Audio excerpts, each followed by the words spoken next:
나의 기도 제목. 나는 죽을 준비를 시작했다. 영적으로도 준비를 하고 주변 정리를 시작했다. 나를 생각해 주시는 많은 분들이 기도 제목을 물어볼 때마다 이렇게 대답했다. 제가 죽기 전에 한 번이라도 더 설교할 기회가 생기기를 기도해 주세요. 한 명에게라도 더 생명의 복음을 전할 수 있게 해달라고요. 감사하게도 하나님께서 그 기도에 응답해 주셨다. 아픈 후에 많은 교회에서 설교를 하게 된 것이다. 사실 신학교 졸업도 안 한 전도사가 대예배 때 설교를 한다거나 집회를 인도하는 것은 굉장히 드문 일이다. 나는 하나님께서 내 기도를 들으시고 또 나를 위한 많은 이들의 중보 기도를 들으시고 나에게 큰 은혜를 베풀어 주셨다고 믿는다. 하나님께서 매일매일 나에게 새로운 생명을 주시고 새로운 하루를 주셔서 하나님의 복음을 전할 기회를 주신 것이 너무나 감사하다. 이 귀한 생명의 복음을 2주쯤 전하다 죽을 줄 알았는데 여러 의사 선생님들의 예상과 달리 1년을 넘어서 2014년 10월을 기준으로 돌아볼 때 1년 5개월째 여러 곳에서 지속적으로 생명의 복음을 전하고 있다. 죽지 않았을 뿐만 아니라 이전보다 몸에 힘이 많이 생겼다. 2013년 발병했을 당시에는 얼마나 몸에 힘이 없었던지 핸드폰이 무겁게 느껴져서 들지를 못했고 많은 시간 누워 있어야 했다. 지금처럼 여러 곳에서 말씀을 전하고 전도훈련 강의를 한다는 것은 상상도 못했다. 물론 나는 계속 육체적 고통을 느낀다. 남한테 말할 수 없는, 말한다 해도 남들이 알 수 없는 고통이 있다. 매일 통증과 싸워야 하고 통증 때문에 잠을 자는 게 어렵다. 몸속에 있는 암덩이에서 늘 피가 나고 그 덩어리 때문에 앉는 게 불편해서 어디를 가든지 두꺼운 방석을 들고 다닌다. 예전에 우리 조상들이 극심한 고통을 일컬어 왜 팔이 끊어지는 고통, 다리가 끊어지는 고통이라고 하지 않고 창자가 끊어지는 고통이라고 했는지 알 것 같았다. 통증이 오면 안방에 있는 엄마한테 전화를 하고 싶은데 손가락으로 핸드폰 버튼을 누를 수가 없을 정도로 극심했다. 처음 6개월 동안은 통증으로 24시간, 낮에도 밤에도 잠을 잘 수가 없었다. 통증 자체도 힘들었지만 잠을 못 자는 것이 너무 힘들었다. 통증이 심할 때는 저절로 눈물이 났다. 처음에는 아파서 눈물이 나다가 예수님께서 나 때문에 당하신 고통을 생각하게 되어 더 눈물이 났다. 내가 이런 심한 고통 속에 있지만 다른 사람들보다 더 힘들다고 생각하지 않는다. 각자의 삶에는 다 고난이 있다. 암이 아니라도 건강이 안 좋으신 분이 있고 사업이 부도가 나서 경제적으로 힘든 분도 있으며 자녀가 게임에 빠져서 걱정인 분도 있다. 또 공부든 취직이든 사업이든 지금 하는 일이 끝이 보이지 않고 열매가 전혀 없어서 힘든 분들도 있다. 흔히 힘든 시간을 광야에 비유한다. 지금 광야를 지나고 있는 분들이 있을 것이다. 내가 아프고 나서 참 많은 은혜를 받은 찬양이 있다. 왜 나를 깊은 어둠 속에 홀로 두시는지, 어두운 밤은 왜 그리 길었는지, 나를 고독하게, 나를 낮아지게, 세상 어디도 기댈 곳이 없게 하셨네. 광야에 서 있네. 주님만 내 도움이 되시고, 주님만 내 빛이 되시는, 주님만 내 친구 되시는 광야. 주님 손 놓고는 단 하루도 살 수 없는 곳. 광야에 서 있네. 주께서 나를 사용하시려 나를 더 정결케 하시려 나를 택하여 보내신 그곳 광야. 성령이 내 영을 다시 태어나게 하는 곳. 광야에 서 있네. 내 자아가 산산이 깨지고 높아지려 했던 내 꿈도 주님 앞에 내어놓고 오직 주님 뜻만 이루어지기를, 나를 통해 주님만 드러나시기를, 광야를 지나며. 나는 이 고통 속에서도 주님을 찬양한다. 육체적 고통, 죽음의 문턱에서 내가 느끼는 이 평안, 이 행복을 경험하면서 나는 이 세상에서 복음만큼 좋은 곳은 없구나 라는 사실을 더욱더 확신하게 되었다. 사람이 곧 죽는다. 그것도 아주 비참하고 고통스럽게 죽는다는 이야기를 듣고도 어떻게 이렇게 행복하고 평안할 수 있을까? 나는 이런 나 자신을 보면서 복음의 능력에 대해서 감탄하게 되었다. 또한 날마다 나에게 생명을 주시고 이 고통이 끝났을 때 나를 기다리고 계실 주님을 기대하게 되었다. 나에게 암이 축복인 이유. 하나님을 원망하지 않습니까? 이는 암에 걸린 걸 알고 나서 내가 가장 많이 받은 질문이다. 나는 암이 내 생애에서 두 번째로 큰 축복이라고 생각한다. 가장 큰 축복은 12살 때 예수님을 인격적으로 만난 것이다. 그리고 암은 내 생애 두 번째로 큰 축복이다. 나는 하나님을 원망해 본 적이 단 한 번도 없다. 내가 왜 암에 걸렸는지 묻지도 않았다. 왜냐하면 나는 하나님을 이해하려고 하지 않기 때문이다. 이해할 수 있다면 하나님은 이미 신이 아니다. 나는 하나님을 이해하려고 하지 않고 그저 신뢰한다. 우리는 하나님의 피조물이다. 따라서 우리가 해야 할 일은 하나님을 이해하는 것이 아니라 신뢰하는 것이다. 나는 하나님이 내게 가장 좋은 것을 주신다는 사실을 신뢰한다. 그 사실을 믿어 의심치 않는다. 나는 암이 왜 생겼는지 모른다. 내가 몸 관리를 잘못했을 수도 있고 스트레스를 받아서일 수도 있다. 아마 단 하나의 원인으로 생기지는 않았을 것이다. 어떤 원인 때문이든 하나님이 허락하신 거라면 그것이 내게 가장 좋은 것이라고 믿는다. 나는 대학부 때 리더로 7년을 섬겼고 졸업한 후에는 대학부 사이트에 매주 설교를 한 편씩 올렸다. 내가 그때 썼던 설교 중 가장 기억에 남는 것이 우리가 절벽 끝에서 손을 놓아야 한다는 내용이었다. 절벽 끝에 내가 서 있고 절벽 밑에는 예수님이 서 계신다고 생각해보라. 예수님이 손을 벌리고 이렇게 외치신다. 야, 내가 받아줄게. 뛰어내려. 그러면 대부분의 크리스천은 어떻게 할까? 네, 주님. 저는 주님을 신뢰해요. 신뢰합니다. 뛰어내릴게요. 이렇게 말하고는 기어서 내려간다. 뛰어내리자니 절벽이 너무 높아 보이기 때문이다. 그래서 기어서 내려가는 동안 피도 나고 상처도 입는다. 사실 우리가 정말 손을 놓고 뛰어내린다면 주님의 품에 확 안기는 경험을 할 뿐 아니라 다치지도 않는다. 나는 손을 놓아야 한다고 했고 나도 그렇게 살기 위해 노력했다. 그러나 손을 놓지 못하는 나 자신을 발견했다. 98%는 놓았지만 2%는 놓지 못했다. 내 스스로 뭔가 해보려고 잡고 있었다. 나는 그 손을 놓으려고 무척 애를 썼다. 신학교에 갈 때도 절벽에서 손을 놓고 100% 주님을 의지하게 해달라고 기도했다. 내 인생을 모두 주님께 맡기도록 기도했다. 그러나 신학교에 가서도 1%를 놓지 못하는 나를 발견했다. 더 열심히 기도했지만 잘 되지 않았다. 그런데 의사가 암입니다 라는 말을 들으니 그 순간 절벽에서 손을 탁 놓는 나를 발견했다. 내가 이 손을 놓았네. 놓으려고 10년을 기도해도 안 된 일이었는데 곧바로 이루어졌다. 절벽에서 손을 놓으니 그렇게 자유로울 수가 없었다. 이 절벽에서 비상을 경험했다. 그래서 나는 암이 정말 축복이라고 생각한다. 내가 암을 축복이라 생각하는 또 다른 이유는 죽음을 준비할 시간을 갖게 되었기 때문이다. 나는 그것이 굉장한 특권이라 생각한다. 만약 내가 사고로 죽는다면 사랑하는 사람과 작별 인사를 할 시간도 갖지 못할 것이다. 회개할 시간도 없고 죽음을 준비할 시간이 없다.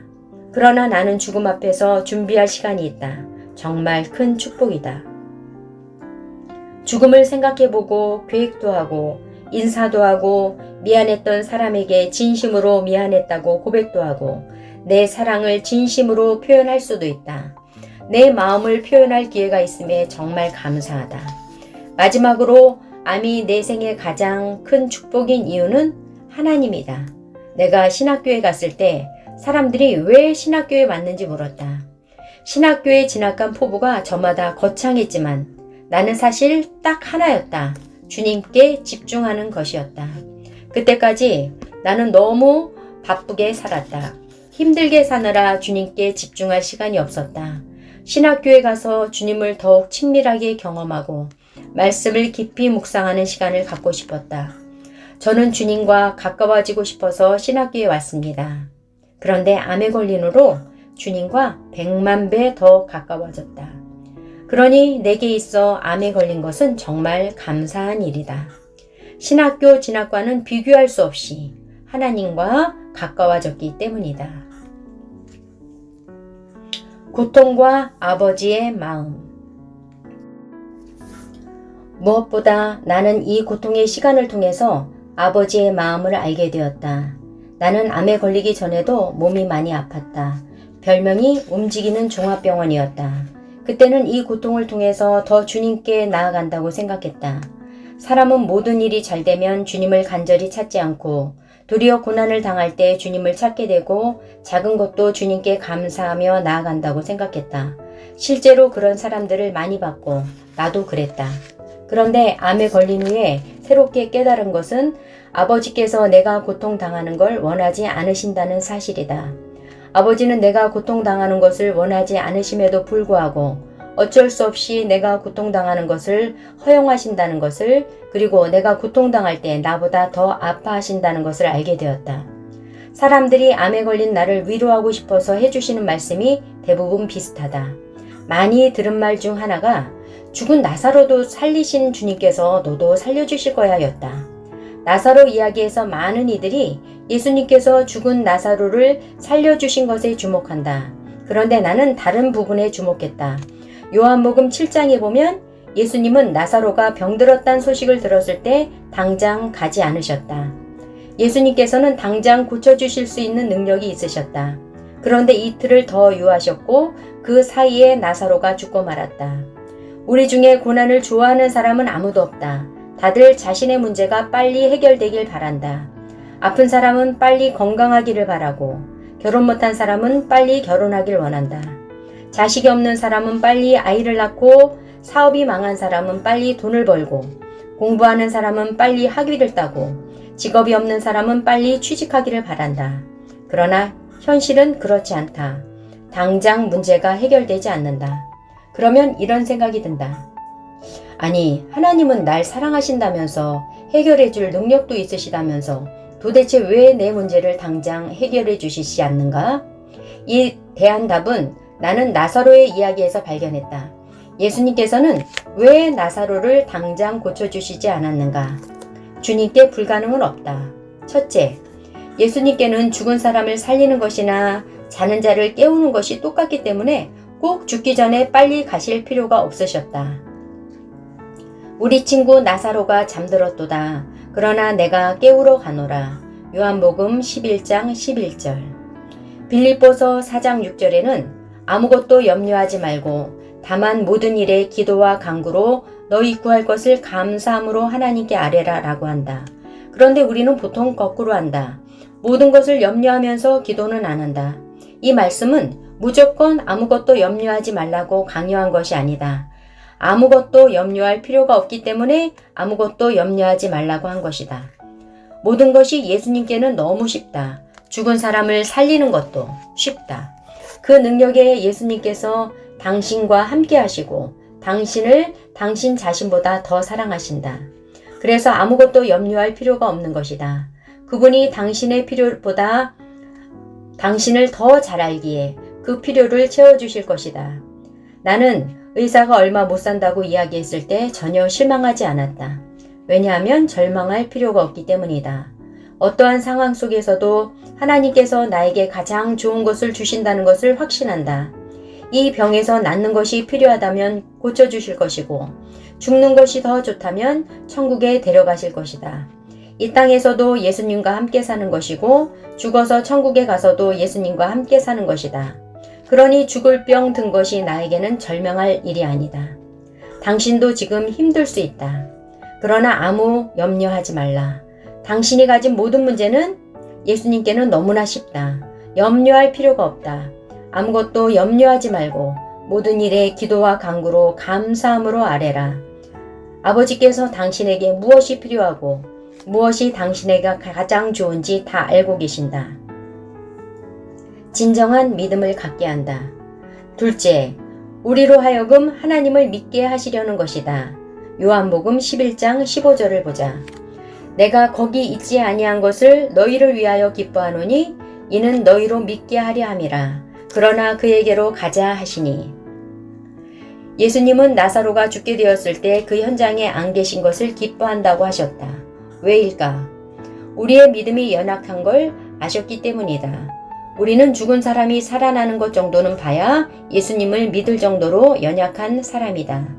우리는 하나님을 믿는다고 말하고 말씀을 믿는다고 하지만 많은 경우는 실제로 믿지 않는다. 분명히 예수님은 할 수 있거든이 무슨 말이냐. 믿는 자에게는 능히 하지 못할 일이 없느니라 라고 하셨다. 그런데 우리는 여전히 걱정한다. 이 말씀을 믿지 않기 때문이다. 마태복음 6장에서도 그런즉 너희는 먼저 그의 나라와 그의 의를 구하라. 그리하면 이 모든 것을 너희에게 더하시리라. 라고 말씀하셨지만 우리는 먼저 그의 나라와 그의 의를 구하지 않는다.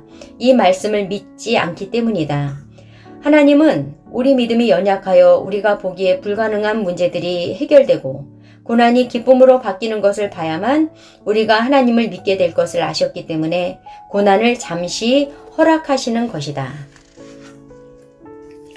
하나님께서 영광을 받으신다. 셋째, 하나님께서 영광을 받으시기 위해서다. 요한복음 11장 4절을 보자. 예수께서 들으시고 이르시되 이 병은 죽을 병이 아니라 하나님의 영광을 위함이요 하나님의 아들이 이로 말미암아 영광을 받게 하려 함이라. 우리가 당하는 고난은 끝이 있다. 그 고난의 끝에서 결국 고난을 끝나게 하실 하나님께서 영광을 받으실 것이다. 그렇다면 여기서 의문이 생긴다. 하나님께서는 우리에게 믿음이 생기게 하고 하나님께서 영광을 받으시기 위해 우리의 고통을 이용하시는구나. 절대로 그렇지 않다. 예수께서 그가 우는 것과 또 함께 온 유대인들이 우는 것을 보시고 심령에 비통히 여기시고 불쌍히 여기사 이르시되 그를 어디 두었느냐 이르되 주여 와서 보옵소서 하니 예수께서 눈물을 흘리시더라. 요한복음 11장 33절에서 35절. 주님은 내 눈물을 보시고 내 아픔을 보시고 심령에 비통히 여기시고 불쌍히 여기셔서 눈물을 흘리시는 분이다. 하나님께서 그분의 목적을 이루기 위하여 우리의 고통을 이용하시는 분이라면 예수님께서 십자가의 고통을 당하지 않으셨을 것이다. 우리의 죄를 없애주시기 위한 다른 방법이 없었기 때문에 하나님께서 직접 인간의 몸을 입고 십자가에서 고통을 당하셨다.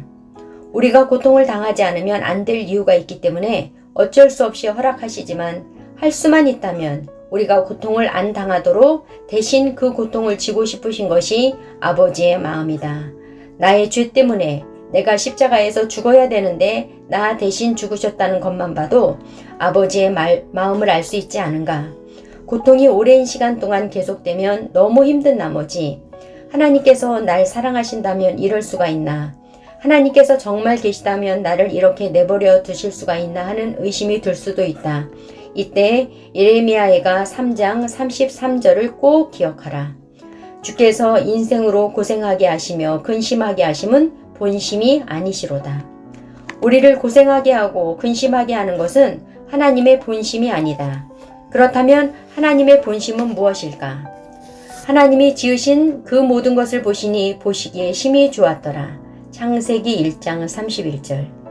다른 것을 지었을 때는 좋았더라 였던 것이 인간까지 다 만드신 후에는 심히 좋았더라 라고 변했다.